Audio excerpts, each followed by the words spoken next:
Good morning from Richmond, Virginia. Today's Librarians Day at the NGS conference. We're going to eat some breakfast and then head on over there. Should be a great day. Here we are at the Library of Virginia. Don't know what I'll be able to film inside of here, but we'll see. Okay, so this is the lobby of the Library of Virginia, where the conference is going to be for today.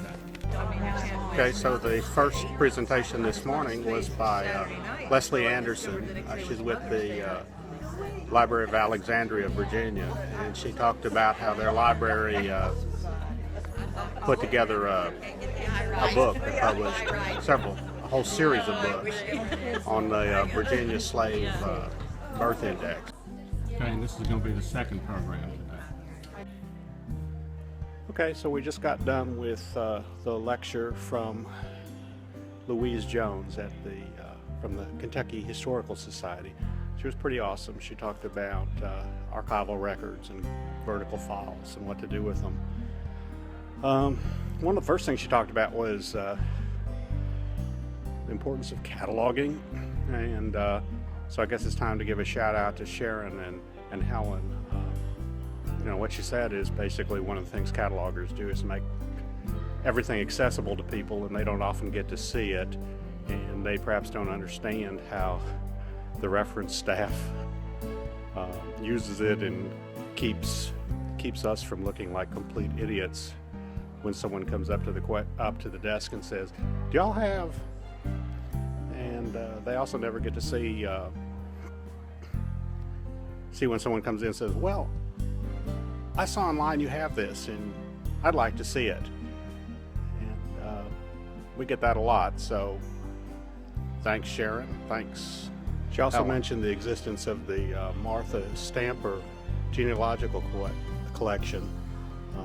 Martha Stamper was a professional research genealogist who had a number of client files, and she donated them.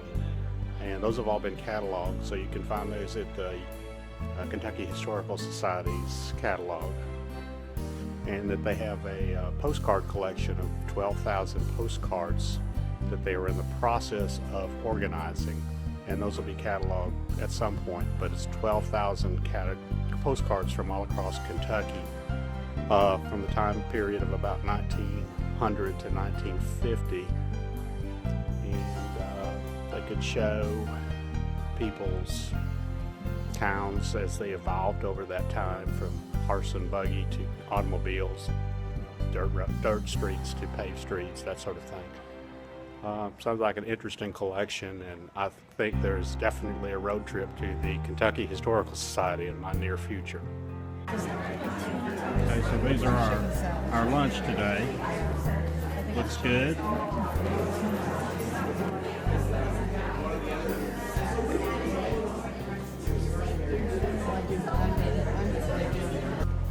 There's some of the displays here at the Library of Virginia.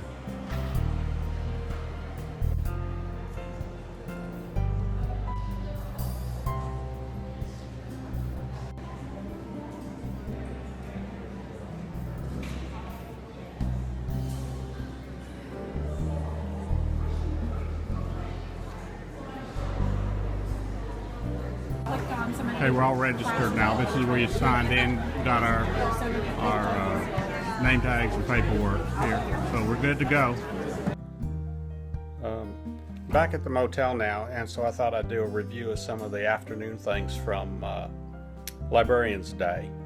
The first speaker in the afternoon was Bill Forsyth from ProQuest, and he just talked about the different things that ProQuest was doing, and it was kind of interesting. And then Jason Harrison from Family Search talked about the Family Search Wiki and how how people could use that to find out things, how we could use it to help people that come into the library